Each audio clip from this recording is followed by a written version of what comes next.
네, 안녕하세요. 이번 시간에는 윤웅길의 소설 종탑 아래에서라는 작품 함께 공부해 보도록 할게요. 제목이 종탑 아래에서니까 종탑이 이 소설에서 아주 중요한 역할을 하겠구나라는 것 짐작할 수 있네요. 자, 이 종탑 아래에서는 크게 6가지를 중심으로 살펴봐야 하는데요. 그 첫 번째가 소설의 시점, 즉 서술자의 위치에 대해서 살펴보는 거예요. 자, 이 소설은 구성이 액자식 구성으로 되어 있어요. 액자식 구성이라는 것은 이렇게 액자가 있고 이 액자 안에 뭐가 있어요? 사진이 있죠. 그래서 중요한 것은 이 액자 내부죠. 이것을 내부에 있는 사진을 우리는 뭐라고 그래요? 내화, 내부 이야기라고 하고 이 액자는 사진을 둘러싼 틀이죠. 이 틀을 우리는 뭐라고 해요? 외부 이야기, 외화라고 하는데요. 이 소설은 외화가 뭐냐면 60대인 노인들이 오랜만에 만나서, 그러니까 동창생들입니다. 모닥불을 피워놓고 이야기를 하는데 그 이야기의 주제가 뭐냐면 첫사랑입니다. 그래서 이 첫사랑의 이야기를 내화, 에서 보여주게 되는데 이 내화의 주인공이 건호입니다. 건호. 이 건호가 서술자가 되어서 즉 작품 속에 등장해서 자신의 이야기를 펼쳐가는데 그러니까 1인칭 주인공 시점이죠. 이때 건호의 나이가 몇 살이냐? 10살입니다. 10세. 그래서 외화 속에 60대 노인이 내화 속에 주인공이 되는 거예요. 외화는 전지적 작가 시점으로 되어 있고요. 이 내화는 1인칭 주인공 시점으로 되어 있어요. 그래서 어린아이가 서술자가 되는 거죠. 그래서 이 어린아이 눈에 비친 시대적 배경 과 자신의 감정, 즉 첫사랑과 관련된 이야기를 보여주고 있습니다. 1인칭 주인공 시점의 효과는 뭐예요? 자신의 심리는 다 독자에게 알려줄 수 있지만 자신이 아닌 다른 등장인물의 심리는 관찰하여 전달하죠. 이럴 때 관찰하여 전달할 때 인물의 성격을 보여주는 방법이 2가지가 있죠. 성격이나 혹은 내면 심리도 보여줄 수 있는데 이런 방법을 우리는 인물 성격 혹은 감정 제시 방법을 2가지로 보는데 첫 번째 방법이 간접 제시, 두 번째 방법이 직접 제시예요. 간접 제시라는 것은 등장인물이 말과 행동으로 즉 말과 행동을 보여주는 방법으로 제시하는 거죠. 따라서 극적 제시라고도 하고 장면 제시라고도 합니다. 극적 제시, 장면 제시, 보여주기 방법으로 인물의 성격이나 내면을 보여주면 우리는 독자는요 적극적으로 생각해 가면서 이 등장인물의 심리나 성격을 알아야 되니까 독자의 참여가 높다라고 이야기할 수 있어요. 반면에 직접 제시는요, 서술자가 인물의 성격이나 내면 심리를 말해줘요. 그래서 말하기 기법이라고도 하고, 요약적 제시라고도 하고요. 분석해서 말해주기 때문에 분석적 제시라고 하죠. 이럴 때 독자는요, 참여가 제한적일 수 있죠. 왜냐하면 서술자가 다 말해주기 때문입니다. 요런 문제 꼭 나오고요. 이 소설의 내화는 1인칭 주인공 시점인데 1인칭 주인공이 아주 나이가 어린 서술자죠. 그래서 나이가 어린 서술자를 뭐라고도 하냐면 신빙성이 없는 서술자라고 합니다. 왜냐하면 이 내부 이야기의 배경이 6.25 전쟁 당시인데 10세인 나이는 너무나 어리잖아요. 그래서 이 전쟁의 실상을 잘 모릅니다. 전쟁이 무엇인지 알지 못한 채 자신이 들은 얘기를 그냥 전달하기 때문에 오히려 더 전쟁이 참혹하고 비극적으로 느껴지게 하는 효과가 있고요. 1인칭 주인공 시점, 즉 서술자가 자신의 심리를 직접 말해주면 우리 독자는 어떤 감정, 친근감을 느낄 수 있죠. 그래서 1인칭 주인공 시점은 독자와 주인공과의 친근감, 친밀성이 높다라고 이야기할 수 있어요. 자, 그래서 외부 이야기는 60대 노인들의 상황, 그 60대 노인 중에 한 명이었던 건호라는 분이 자신의 첫사랑의 이야기를 시작하니까 역순행적 구성이 되겠죠. 그 다음에 두 번째 우리 지금 인물 성격, 내면 심리 제시 방법 봤고요. 세 번째로 봐야 할 것은 시대적 배경을 보여주는 소재나 상황들이 있을 거예요. 6.25 전쟁 당시를 배경으로 했다는 거. 그래서 어떤 단어가 6.25 전쟁 상황을 보여주는 거냐, 이것도 많이 출제가 되고요. 네 번째는 소재의 의미인데, 건호의 첫사랑 이야기잖아요. 건호의 첫사랑의 대상이 명은이에요. 이 명은이는 전쟁 중에 부모를 잃었습니다. 이래 그 충격으로 인해서 눈이 멀게 되었거든요. 그런 명은이한테 서술자 건호가 백마 이야기를 들려주게 돼요. 이 백마 이야기에 담긴 상징성, 그리고 이 백마 이야기와 연관 지을 수 있는 명은이와 건호, 이런 소재 의미 아셔야 되고요. 그 다음에 마지막으로 어휘 문제는 꼭 나오는데, 6.25 전쟁 당시를 배경으로 하고 있고, 6.25 전쟁은 지금으로부터 70년 전의 이야기니까 지금 우리가 안 쓰는 말들도 꽤 많이 나와요. 그런 어휘의 의미 당연히 숙지해야 합니다. 그 다음에 7번째는 사투리를 많이 써요. 왜냐하면 공간적 배경이 전라도 익산이에요. 그래서 이 건호는 익산 토백이이기 때문에 방언, 전라도 사투리를 쓰겠죠. 명은이는 서울에서 온 아이이기 때문에 사투리를 쓰진 않습니다. 그래서 이 방언이 주는 효과가 무엇인지도 꼭 한 문제 나옵니다. 그래서 이런 것을 중심으로 우리가 읽어야 되겠다라는 마음으로 본문을 들어가 보는데, 본문이 꽤 길어요. 좀 지루할 수 있겠지만 열심히 듣고 메모하면서 공부해 보도록 합시다. 자, 이제 본문 첫 번째 부분인데, 앞부분 줄거리라고 나와 있는데 한번 읽어볼게요. 환갑이 다 된 초등학교 동기들이 모교의 운동장에 모여 앉아 모깃불을 피워놓고 돌아가며 이야기를 하나씩 한다. 마지막 순서로 평소 입이 무겁기로 소문난 최건호가 나서서 어린 시절의 사랑 이야기를 하겠다고 한다. 그러니까 여기 이 부분은 전지적 작가 시점이라는 거 알 수 있겠죠. 전지적 작가 시점으로 어디에 해당되는 거요? 네, 외부 이야기, 외화에 해당하는 부분이고, 다음 단락부터 내와 건호의 사랑 이야기가 시작됩니다. 자, 발단 부분 볼게요. 내가 그 계집애를 처음 본 것은 봄볕이 단양하게 내리쬐는 한낮이었다. 이 단양하게라는 말은 사투리예요. 전라도 방언이고, 이것을 표준어로 바꾸면 당냥하게로 바꿀 수 있고요. 따뜻하게라는 의미를 가지고 있어요. 봄볕이 따뜻하게 내리는 한낮이었는데요. 아침에 등교하면서 길가에 멍석을 펴는 짝눈이 아저씨를 봤기 때문에 나는 그날도 하굣길에 일부러 내거리를 하나 더 지나 먼 길을 애돌아 집으로 향하고 있었다. 자, 여기까지 잠깐 끌어서 본다면 앞부분에서는 외부 이야기가 나왔어요. 이 외부 이야기는 언제? 현재이고요. 현재 상황 말해주는 거고, 내부 이야기로 들어오니까 언제로 온 거예요? 옛날에 첫사랑 이야기니까 과거로 왔다 라고 이해하시면 되겠죠. 그래서 이 이야기부터는 과거 이야기니까 역순행적 구성이다 라는 것 알 수 있겠고, 그 다음에 이 역순행적 구성은 아까 1인칭 시점이라고 했는데요. 내가 이야기의 서술자임을 알 수 있으니까 1인칭 시점이죠. 그리고 1인칭 시점의 효과는 뭐예요? 자신의 이야기를 주관적으로 전달하기 때문에 독자가 친근감을 느낄 수 있다고 했고요. 독자와 이 서술자의 거리는 가까울 수 있겠죠. 자, 그러면 여기까지의 내용도 한번 짚어봐야 되는데, 내가 그 계집애를 처음 본 건 봄볕이 따뜻하게 내리는 한낮이었는데 그 애를 볼 수 있었던 이유는 뭐야? 내가 하교하면서 집으로 지름길로 가지 않고 돌아서 갔기 때문입니다.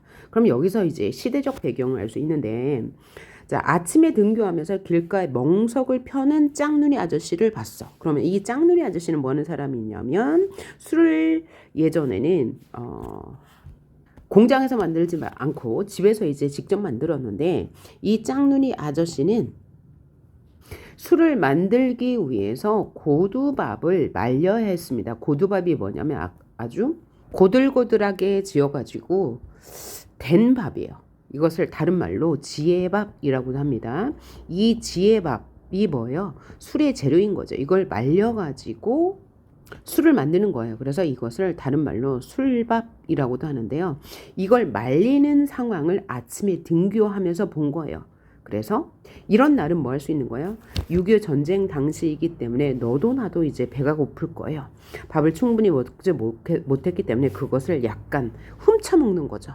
돌아가는 길에. 집에 돌아가는 길에. 그럴 요량으로 즉 이 고두밥, 지혜밥, 술밥을 훔쳐먹을 생각으로 더 먼 길로 집을 향하고 있었던 거예요. 그래서 그날 그 계집의 여자 주인공 명훈이를 볼 수 있었죠. 따라서 이렇게 다음 이야기를 위한 전제인 거죠. 이런 것을 우리는 뭐라고 그래요? 복선이라고 하죠. 내가 명훈이를 볼 수 있게 만드는 장치예요. 이런 복선을 우리는 다른 말로 개연성이 있다, 필연성이 있다라고 말하는 거죠. 그럼 개연적, 필연적의 반대말은 뭐예요? 우연적 구성이라고 하는데 이 소설의 특징은 뭐예요? 현대 소설의 특징은 개연적, 필연적인 장치, 즉 복선이 있다는 게 특징이죠. 이 부분 알아두시고요. 그 다음 단락. 경찰서 앞을 지난 다음 시청 앞에서 잠시 걸음을 멈추었다. 시청 담벼락을 따라 길게 잇대어 놓은 게시판이 큼지막한 벽보들로 더덕더덕 도배되어 있었다. 벽보에는 최근에 전황들이 주먹덩이만한 붓글씨로 짤막짤막하게 적혀 있어 지나가던 행인들을 게시판 앞에 한참씩 붙들어 세우곤 했다. 국군 1사단 평양 입성, 국군과 유엔군 청천강 도하, 압록강 향해 진격 중, 중공군 참전 사실 밝혀져 따위의 새로운 소식들을 내가 차례로 접하게 된 것도 그 게시판을 통해서였다. 만세주장 고두밥을 훔쳐먹기로 작정한 날은 덤으로 최근의 전황에 접하는 날이기도 했다. 그러니까 나는 고두밥을 훔쳐먹기 위해서 집을 돌아서 가는데 그 길에 뭐가 있었어요? 시청을 지나는데 그 시청 앞에는 전쟁의 상황을 전황을 볼 수 있는 날이기도 했다라는 거죠. 그럼 이 부분에서는 무엇을 알 수 있습니까? 당대가 그죠? 6.25 전쟁 당시임을 알 수 있을 뿐만 아니라 당시 전쟁 상황을 어떻게 정부에서 국민들에게 전달하는지도 알 수 있습니다. 또 어린 아이인 나가 전쟁을 어떻게 인식하고 있는지도 알 수 있는데 먼저 국군 1사단 이런 단어가 나열이 되어 있죠. 이건 바로 벽보에 붙여진 낱말들, 즉 전황을 전하는 소식들인데요. 이러한 소식들을 나는 무감각하게 받아들이고 있습니다. 왜냐하면 고두밥을 훔쳐먹으러 갈 때마다 이 전황들을 접하기 때문이었죠. 그래서 서술자인 나는 이러한 단어를 따위의 새로운 소식들을 그냥 이렇게 접했다고 했으니까 전쟁의 참혹함이죠, 사실은. 그렇죠? 1사단 평양 입성, 국군 유엔군 청천강 도하, 진격 중 이런 말들을 그냥 아무렇지도 않게 무감각하게 받아들이고 있다는 걸 알 수 있고 이것은 역으로 이 전쟁의 참혹성이 심각하다는 것을 또 보여주는 단서이기도 하네요. 큼지막한 벽보에서 이런 소식들을 본 거죠. 다음 단락 계속 봅니다. 최전방에서는 중공군의 춘계 대공세가 한참이었다. 국군 또는 유엔군 및 몇 사단이 무슨 고지 전투에서 북계군 몇 개 연대를 섬멸했고 무슨 고지 전투에서 중공군 몇 개 사단을 괴멸했다는 등등의 내용을 담은 벽보들이 게시판에 어지럽게 나붙어 있었다. 자, 이 내용을 보면 춘계 최전방에서는 중공군의 춘계 대공세가 한창이었다. 즉 중공군의 공격이 한창이었다는 얘기고 국군 또는 유엔군은 우리 군이죠. 남한군이 몇 사단이 무슨 고지 전투에서 북계군 몇 개 연대를 섬멸했다. 또 무슨 고지 전투에서는 몇 개 사단을 괴멸했다라는 말을 어린아이 서술자가 아무렇지도 않게 이야기하고 있어서 이 섬멸과 괴멸이라는 말을 통해서 어린아이인 서술자가 선멸과 계멸과 같은 말을 아무렇지도 않게 쓰고 있는 거죠. 그래서 이 선멸과 계멸이란 말을 통해서 전쟁의 참혹성이 드러나고 있다라고 해석할 수 있고, 또 하나는 뭐냐면 어린아이가 이런 선멸과 괴멸과 같은 말을 아무렇지도 않게 서술하는 것을 통해서 오히려 전쟁이 이렇게 어린 아이들에게도 일상화되었구나, 일상화되었음을 알 수 있죠. 그리고 내용을 보니까 뭐예요? 다 우리 국군이 이기고 있다는 내용만을 전달하고 있는데, 사실 이때 이 38선은 교착 상태에 있었습니다. 교착 상태라는 것은 뭐예요? 진전이 없다는 말이거든요.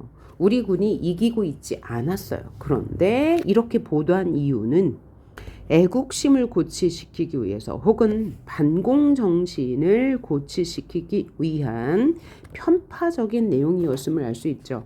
그런데 이 서술자는 어린 아이이기 때문에 이러한 전황들을 아무렇지도 않게 받아들이고 있어요. 그래서 전쟁이 일상화되었음을 알 수 있을 뿐만 아니라 당시의 보도가, 벽보가, 전쟁을 전하는, 전쟁 소식을 전하는 벽보가 편파적이었음을 어린아이 서술자를 통해서 간접적으로 전달되고 있다는 것 확인했습니다.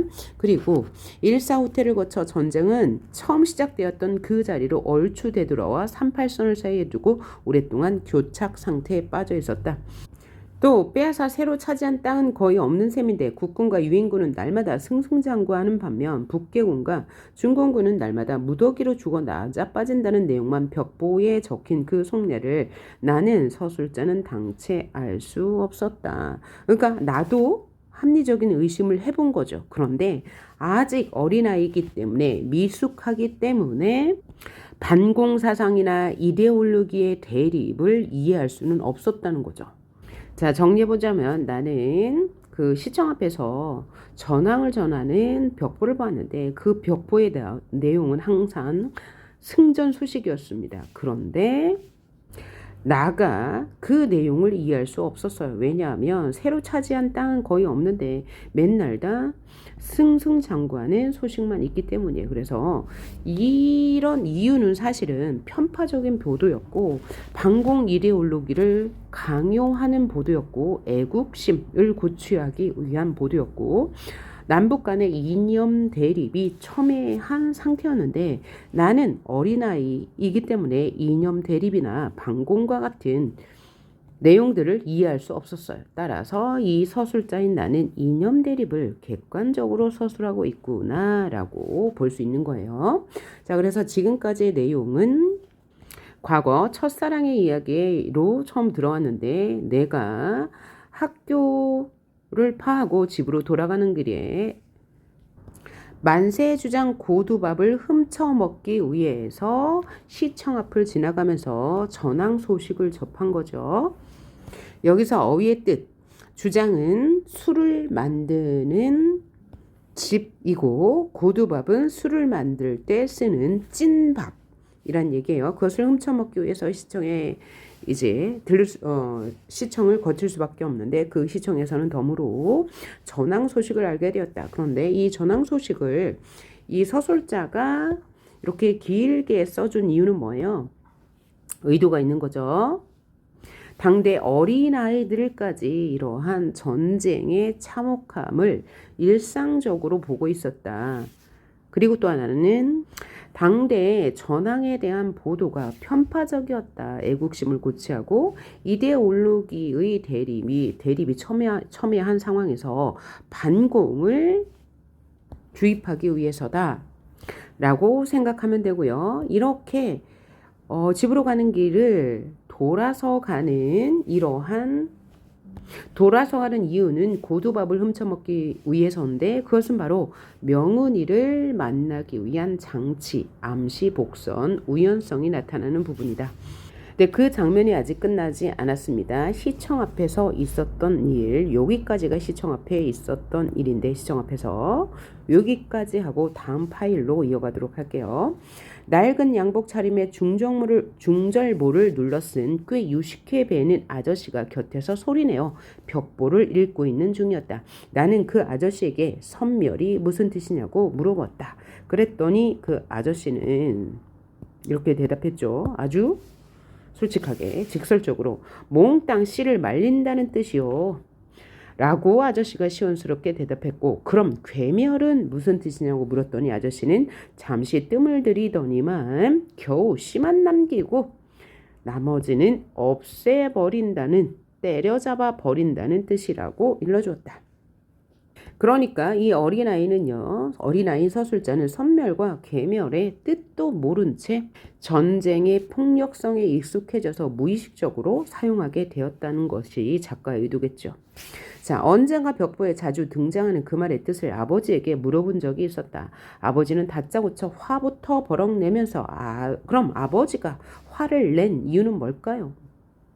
바로 아버지는 어린아이가 이러한 전쟁에 대한 참혹함과 폭력성을 몰랐으면 하는 바람, 즉 아이에 대한 염려 때문에 그런 말을 하고 싶지 않았던 거죠.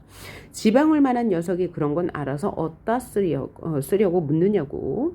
욕설이나 다름없는 상스러운 말이니까 요 정도만 말해줬어요. 아버지는 굳이 알 필요도 없다고 사정없이 윽박 지르는 것이었다.